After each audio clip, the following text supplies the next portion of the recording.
Friends, welcome back to our YouTube channel. तर friends, आज आपण बनवणार आहोत इन्स्टंट आणि प्रीमिक्स पासून गुलाबजाम।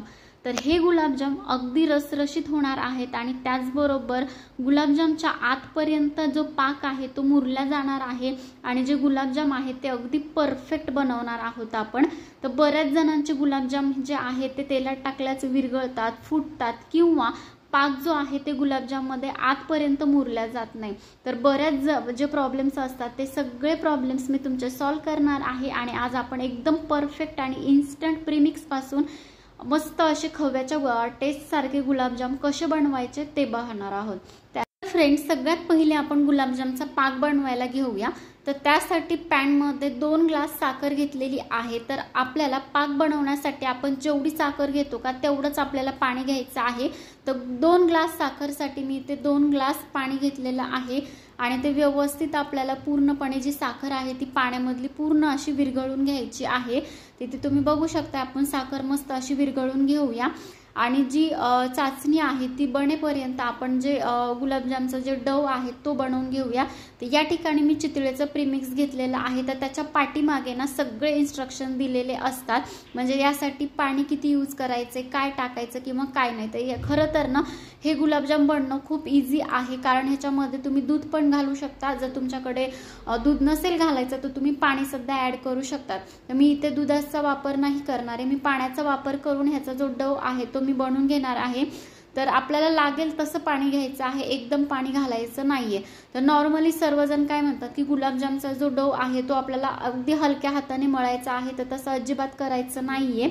म्हणजे मी माझ्या अनुभवातून सांगते की गुलाबजामचा जो डो आहे तो आपल्याला व्यवस्थित छान असा मळून घ्यायचा आहे, जसं आपण कणिक मळतो सेम तशा पद्धतीने। कारण जो डो आहे तो जर आपण व्यवस्थित मळून घेतला ना तर आपले जे गुलाबजामला जो क्रॅक जो पडतात ना तर ते अजिबात पडत नाहीत, जे चिरा पडतात त्या पण पडत नाहीत आणि व्यवस्थित मस्त असे प्लेन गुलाबजाम वळल्या जातात आणि गुलाबजाम सध्या इझिली वळल्या जातात, काहीच वेळ नाही लागत। इथे बघू शकता 10 मिनिट आपण मस्त असे रेस्ट करायला ठेवूया। आता 10 मिनिट झालेले आहेत। तर आता आपण इथे गुलाबजामचे छोटे छोटे बॉल्स बनवून घेऊया। तर इथे तुम्ही बघू शकता हव्या त्या शेप मध्ये तुम्हाला छोटे मोठ्या साईजचे तुम्ही गुलाबजाम बनवून घेऊ शकता।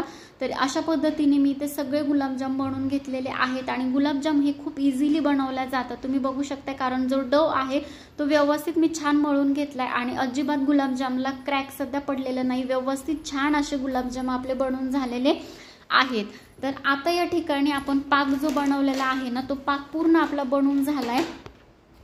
गुलाबजामचा पाक बनवायचा कसा, तर जसं मी तुम्हाला सांगितलं जेवढे साखर तेवढं पाणी घ्यायचंय आणि मीडियम गॅसवरती छान असा याचा पाक बनवायचा आहे। पण तो बनून झालाय की नाही हे कसं कळेल आपल्याला, तर जो आपल्याला एकतारी पाक नकोय, एकदम असा चिकट चिकट पाक झाला की समजायचा आपला जो पाक आहे तो बनून झालेला आहे।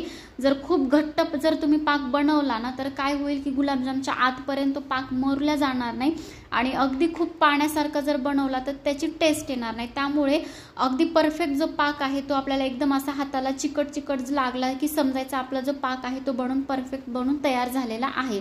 त्याच्याच साईडला मी आपल्या जे पॅन मध्ये तेल आहे ते सध्या गरम करून घेतलेलं आहे आणि आपण जे गुलाबजाम आहेत ते सध्या फ्राय करून घेऊया। तर तेल जे आहे ते सुरुवातीला व्यवस्थित छान हाय टेम्परेचरवरती गरम करून घ्यायचं आणि जेव्हा तुम्ही गुलाबजाम टाकणार त्यावेळेला जो गॅसची फ्लेम आहे ती आपल्याला लो करायची आहे किंवा मीडियम करायची आहे आणि अगदी मीडियम गॅसवरती जे गुलाबजाम आहे ते आपल्याला तळून घ्यायचे आहेत। तर गुलाबजाम तळायला ना वेळ लागतो, वेळ लागला तर लागू द्या, परंतु घाई करू नका।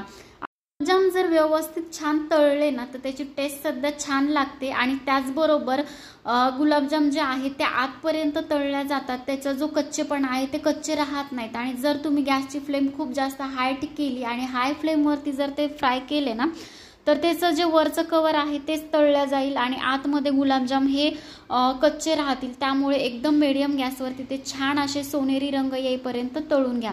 जर तुम्हाला यातच जर काला जामून करायचा असेल तर आणखीन जास्त तुम्ही ते फ्राय करू शकता, त्याचा कलर जो आहे तो डार्क होईपर्यंत। तर इथे आपला पाक जो आहे तो बनून तयार झालेला आहे आणि हा आणखीन एक बोनस टिप म्हणजे जेव्हा आपण पाक बनवतो त्यावेळेला जी वेलची पावडर आहे ती आपल्याला शेवटून घालायची आहे। यामुळे जे गुलाबजाम मध्ये जे वेलचीचा जो फ्लेवर आहे तो व्यवस्थित छान येतो। जर तुम्ही आधीच जर पाक बनवत असताना जर टाकलं तर त्याचा जो फ्लेवर आहे तो व्यवस्थित येणार नाही।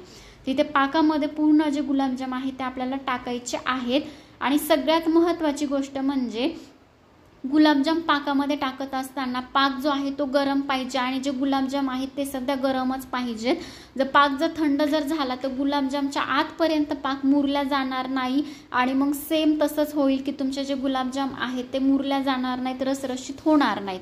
तर इथे तुम्ही बघू शकता अवघ्या फक्त 15 ते 20 मिनिटांमध्ये पूर्ण गुलाबजामने छान असा पाक शोषून घेतलेला आहे आणि फक्त 20 मिनिटांमध्ये जे आपले इन्स्टंट गुलाबजाम आहेत ते बनून तयार झालेले आहेत। आणि कलर सध्या तुम्ही बघू शकता अतिशय सुरेख आलेला आहे। तर हे गुलाबजाम बघून तुमच्या पण तोंडाला पाणी सुटलं असेल की नाही? सुटलंच असणार, कारण हे दिसायलाच खूप मस्त दिसत आहेत, यम्मी दिसत आहेत। तर इथे तुम्हाला मी ना गुलाबजाम कट करून दाखवते, तुम्ही ते बघू शकताय इझिली कट होत आहेत आणि आतपर्यंत जो रस आहे, जो पाक आहे तो मस्त असा गुलाबजाममध्ये मुरला आहे आणि अगदी 15 ते 20 मिनिटांमध्ये तुम्ही एकदम असे रसरशीत इन्स्टंट गुलाबजाम अगदी कोणत्याही फेस्टिवलला, सणाला तुम्ही बनवू शकता। खूप सिंपल रेसिपी आहे, फक्त सांगितलेल्या टिप्स फॉलो करा, अगदी परफेक्ट तुमचे गुलाबजाम बनून तयार होतील। आणि हां, जे पण खातील ना ते तुमची तारीफ केल्याशिवाय राहणार नाही। तर ही रेसिपी नक्की ट्राय करून पहा, मला कमेंट बॉक्समध्ये सांगा कशी झाली ते। सगळ्यात महत्त्वाचं म्हणजे तुम्हाला जर ही रेसिपी आवडली असेल तर आय होप तुम्हाला ही रेसिपी आवडलीच असणार आहे। तर व्हिडिओला लाईक करा, शेअर करा, कमेंट्स करा आणि आपल्या चॅनलला सबस्क्राईब करा।